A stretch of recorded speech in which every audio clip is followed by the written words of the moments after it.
All right, moving right along. Our second story for this edition of the Rolling Stone. Sorry, gang, to do this to you, but it has to do with the coronavirus. Okay, it's like AOC.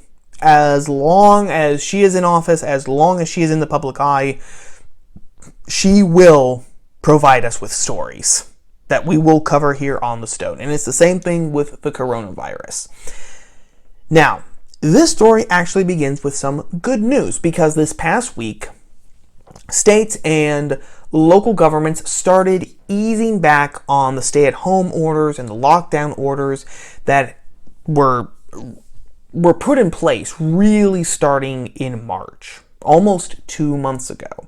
Because I think everyone with common sense realizes that you cannot stay closed until a vaccine for the coronavirus is discovered. That might not happen for another 6, 12, 18, 24 months. No one really knows. So no one is saying that people have to stay hiding in their houses until that happens. I mean, some people make an argument in that general direction. The governor of Virginia, Mr. Blackface Northam, he was saying, we've got to make sure everything is okay and safe. So Virginia isn't opening up until June 13th, I think he said. That's how long that he's extended Virginia's lockdown order. But most people are commonsensical. A lot of people in this regard are commonsensical. And so they are trying to balance between two necessities. They have to reopen their communities. They have to get people back to work. But at the same time, they don't want the virus to start spreading like wildfire again. So how do you square those two necessities? And what a lot of local communities have been doing is it's a compromise of sorts. So for example, yes, we can open up our businesses again, but if you're a restaurant, for example, then you can only operate at 25 to 30% capacity so that everyone isn't crammed in there like sardines. When you're out, try to maintain that avoidance, that kind of magic 6 feet between everybody. And some local communities have said when you're out, make sure that you wear a mask, those N95 masks that are supposed to catch the pathogens, the bacteria, and the viruses as they travel on the wind and in the air. And that's what takes us to our story here, which comes from the city of Stillwater, Oklahoma. And it comes specifically from the Stillwater News Press, which is the local paper. Headline: City of Stillwater drops mask requirement after businesses threatened.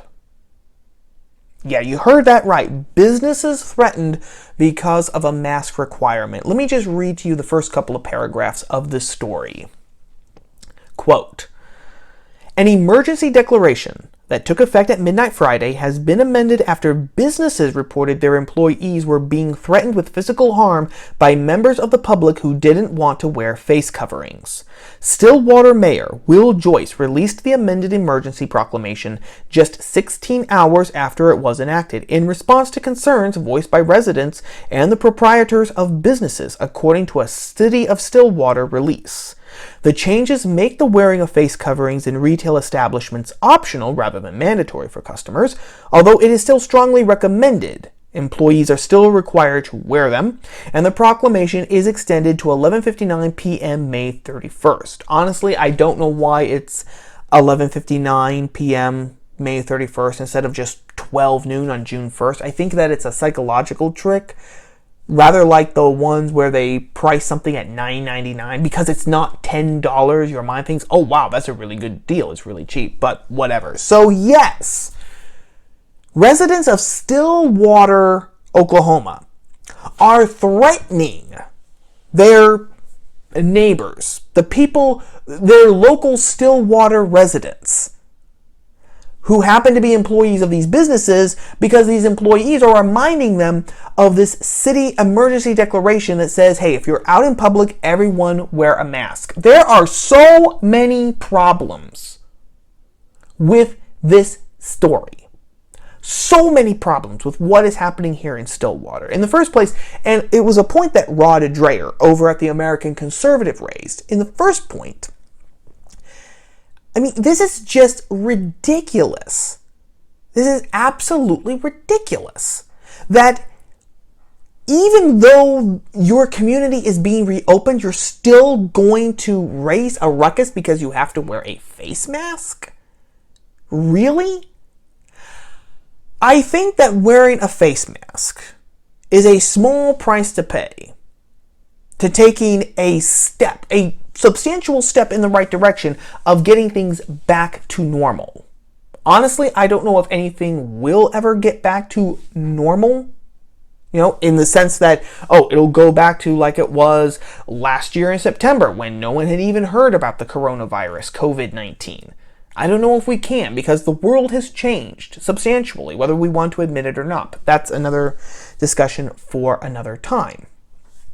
The idea that you can't even make that change in your behavior, at the very least, just for the time being, says so much, not only about these individuals, but about society as a whole. Again, I will reiterate, I believe, and I think that there is very strong evidence to say that this thing came from the innards of a lab in Wuhan, China. It was man-made, funded by the Chinese Communist Party, the CCP. In fact, if you will cast your minds back to last week's Rolling Stone, the first video that I did that week suggested that could be the reason why the virus is so unpredictable, why it kills some people and other people have it and they never have any symptoms. Why it affects people in such different ways, why it attacks the lungs with some people, why it seems to, in some people, attack the brain or the heart, why some people, are cured of it, and then all of a sudden it comes raging back. They don't contract it again, but it's like it just went into hibernation in their body, and then it came back in full force. I think that a lot of that unpredictability, just me personally, no proof again of this, but I personally think that a lot of this unpredictability is because that it is man-made, that it is some sort of a biological weapon that the CCP created in that virology lab over there in Wuhan. That's what I think. Now, having said that, I would think that not only would it just be just a slight inconvenience to wear a mask in public, but this would seem to fall under the old saying that a penny of prevention is worth an ounce of cure. Or something like that. A pint of prevention is worth a pound of cure, or something like that. Better safe than sorry. Again, because this thing is so unpredictable and because we still don't know exactly what it is. We're still trying to find a vaccine for it, so obviously that tells me that we're still trying to figure out exactly what makes it tick. So I would say that no, it's inconvenient, yes, but if you care not only about your own health, but also about the health of others, okay, sure, it's annoying, it might not do any good, but it's just something that we can do on the off chance that it does help, and just as a slight inconvenience, a small price to pay for the community to start opening again. What would you rather do? Have the community open, or have the community open and have to wear a mask, or just have everything stay closed? Now, I know a lot of people would say, well, open it up and don't wear any masks. Well, you know what? Again, that's where we get into this whole compromise business. You have to give some, you gain a little, you give a little, all of that. But that's just one thing that it really shows me. The real main point of this story in my mind is that this is another example of mobocracy. No different from when Antifa was taking over the streets of Portland, Oregon. For two reasons. First of all, because the initial reaction, and the two reasons are interlinked. First, because the main reaction of an emergency declaration that is issued by your local government, your first reaction to that is to threaten employees who remind you of that fact. who are trying to look after, all of their customers and who are trying to stay out of trouble with the law. They just remind you of the fact, and your reaction is to threaten physical harm? Who didn't want to wear the face coverings? That's your first reaction? That is mob tactics. Those are mob tactics. And it's even more so because you don't threaten employees. You don't threaten employees because they have no power in this situation. It's like blaming the cashier at McDonald's because that particular McDonald's is out of chicken nuggets. Well, guess what? That cashier, he isn't driving the supply truck. He's not unloading it. He's a helpless bystander. He's the one he's the poor sap who has to tell all the customers who came in dreaming of McDonald's chicken nuggets, though I have no idea in hell why you would want to dream about those. I'm a Wendy's man myself, or Chick-fil-A. He's the one who has to tell all those customers, sorry, we're out. And believe me, I was a McDonald's cashier for 4 summers when I was in college. I had to be the bearer of bad news for that. And it was amazing how many people would start cursing either me personally or just in my general direction because all of a sudden their entire day was ruined because this one particular McDonald's that I worked at did not have any chicken nuggets because the truck hadn't arrived yet, which was something that was completely out of our control. That shows laziness. Because if you have a complaint with your local government, then obviously you go to your local government and you make your formal complaint. If you want something to change, you start to petition. We have the right to petition. It's in the First Amendment.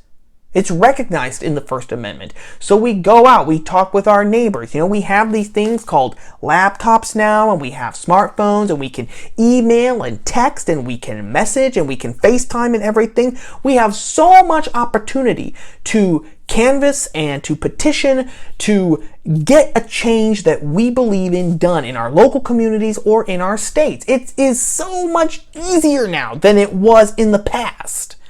And yet, apparently, we're too lazy to do even that, which is truly mind-boggling. And that leads to the second point, to the third point, and the final point. About sub-point, I guess I should say, because it's all still about how Mobocracy works. Instead of doing that, physically threatening people, it was the path of least resistance. Because you know what?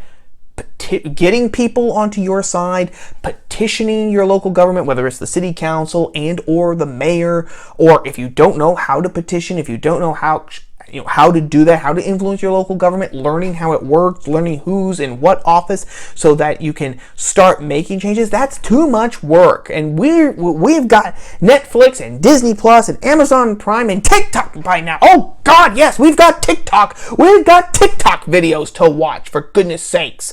We don't have time to petition our elected officials to actually listen to us, to actually hear our point of view, to actually apply reason, to have a dialogue with people. No. Threats, that's good enough. And not even threats against the police or against the mayor or the city council. After all, there might be repercussions about that. No, just some helpless employee.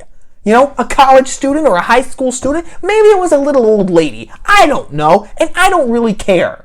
Because this story just ticks the living hell out of me because it shows the laziness, it shows the barbarity of it all. Think about it.